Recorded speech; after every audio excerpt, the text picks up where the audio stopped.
We were called and are united by a common vision, which has now become a command that we cannot ignore. The four of us are here to prevent the apocalypse. Your family has been chosen to make a horrible decision. If you fail to choose, the world will end. We interrupt this program to bring you...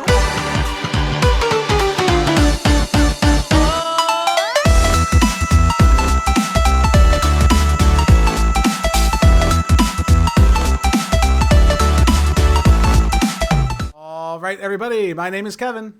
And I'm Julie. And we are The Real Movie Guys, and welcome back to another episode of The Real Review, the series where we review and discuss all your favorite movies. And don't forget, if you like what you see and you want to see more, make sure you like and subscribe to the channel today. On today's episode, we're taking a look at Knock at the Cabin, directed by M. Night Shyamalan and starring Dave Bautista, Jonathan Groff, and Rupert Grint. While vacationing, a girl and her parents are taken hostage by armed strangers who demand that the family make a choice to avert the apocalypse. Julie, I know how to pick them. Seriously, I decided that me and you should go back to the movies. It's been forever. I'm like, what's playing? Let's go check something out.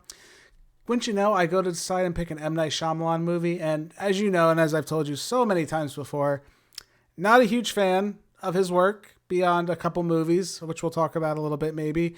And it hasn't changed. Knock at the Cabin, I should say, just like every M. Night Shyamalan movie, starts off strong and guy just can't finish a movie. Julie, what are you thinking on this one?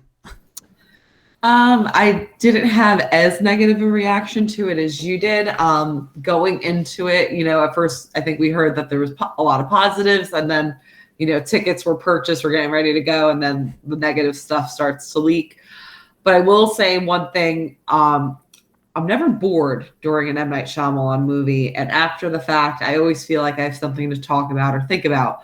Whether or not he did a perfect job of executing it is one thing or another. But overall, I had a good enough time watching it. Yeah, M. Night Shyamalan is that one director where it's like you said, I guess I am always talking about his movies, having some sort of discussion about them. The Sixth Sense was fantastic. I love Unbreakable. I love Signs. I actually do enjoy The Village to some extent. Then we hit Lady in the Water.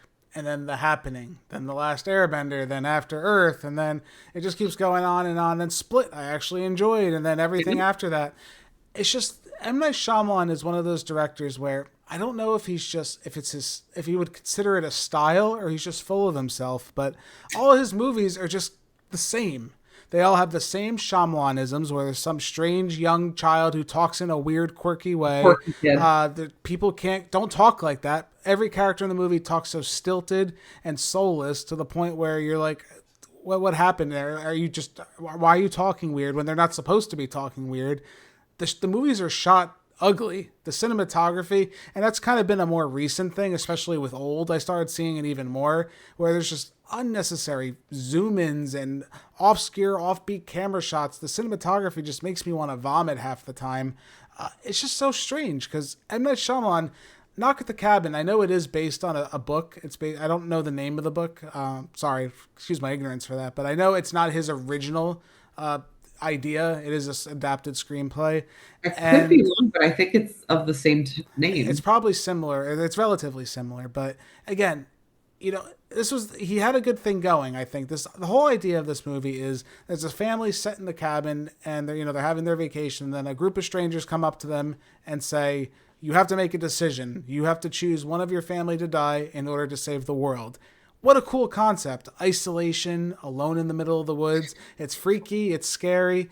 You have great actors. And it's funny because so many good actors are always involved in an M. Night Shyamalan project. I don't know if he's just very friendly or very popular. Like, his name attracts the stars.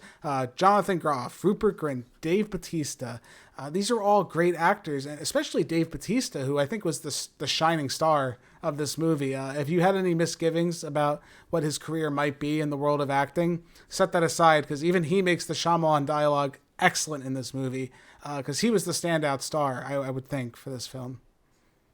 Yeah, his performance was truly incredible. And it really just shows the range that he does have as an actor. He felt loving towards the child when he felt, you could tell his character was conflicted. He didn't want to be doing what he was doing, but he knew that it was necessary for the greater good of humanity. And automatic bonus points, he was playing a second grade teacher. So that was just... So yeah, that incredibly worked out for him in your book. Yeah. So that's kind of funny. But again, it's like he has all these pieces. All the actors he selected, again, Dave Bautista, Rupert Grint, Nika Bird. I can't remember the other actress's name. I'm sorry. It's I'm sorry, Abby Quinn. Those 4 actors that he picked for those roles, they're all incredibly likable people, and from what I can tell are very good actors. And then you have the fathers of the movie too. You have Jonathan Groff, and you have you have Ben Aldridge as well, along with playing their daughter Kristen Cue, who she's a normal young girl actress. You're going to get what you're going to get out of her. But as far as the fathers, phenomenal actors, especially Jonathan Groff, who's relatively always a good actor when he shows up on screen.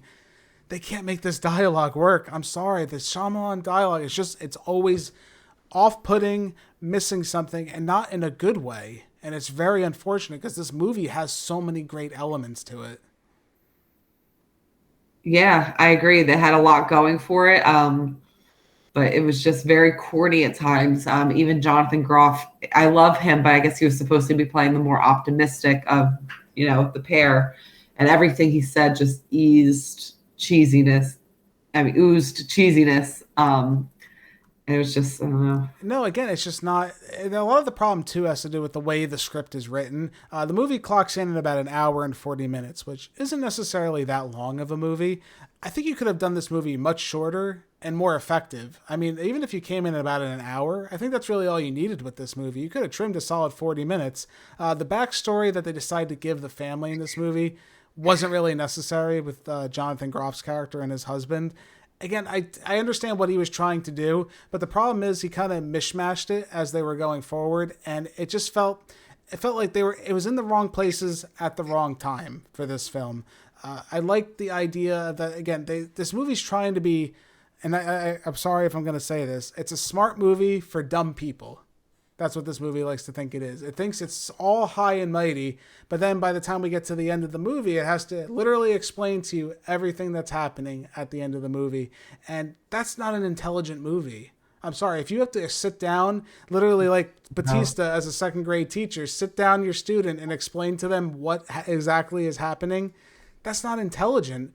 And I don't know. What do you think that speaks of M. Night? Do you think he does talk down to his audience? Because that's the kind of vibe I get when I watch his movies, especially not so much like The Sixth Sense and those earlier movies where I think there was a degree of let the audience kind of find out for themselves and interpret it as they will. I feel like M. Night Shyamalan's just like, I got you by the hand and I am not letting go no matter what happens. That, or like, I don't know, like in this movie, I felt like he wanted it to really be like this profound realization. I mean, it was for the characters as they're speaking that dialogue out loud. And you could tell, I feel like he wanted people to go, oh, wow. Like that's really meaningful, or, oh, no kidding. I don't know if it's a lack of trust for the audience or just he wants to create that like aha moment.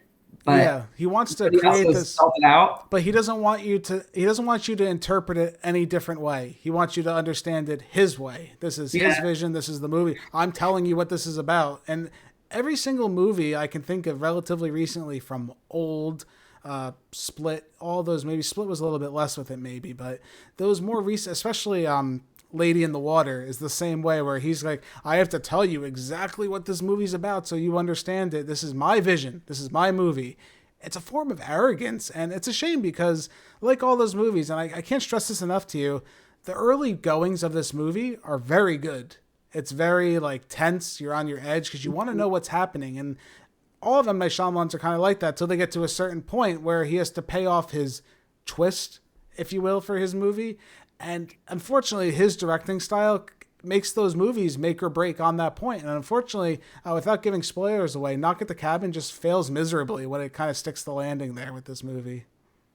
When it could have been thought-provoking, I think it just took I would argue maybe the safe way out. And that, again, if that's the source material, I understand that's what you were going for. But at the same time, if you're going to do that, maybe you should make a change and make it something more thought-provoking and more, something we're going to talk about after. Because otherwise, I'm kind of going to forget this movie. Yeah, there was one way. I mean, I don't know if it's spoilery to say that maybe there just wasn't the twist that I was expecting, the typical M. Night Shyamalan twist. And I felt like the movie could have gone another way that would have maybe been more impactful and more interesting.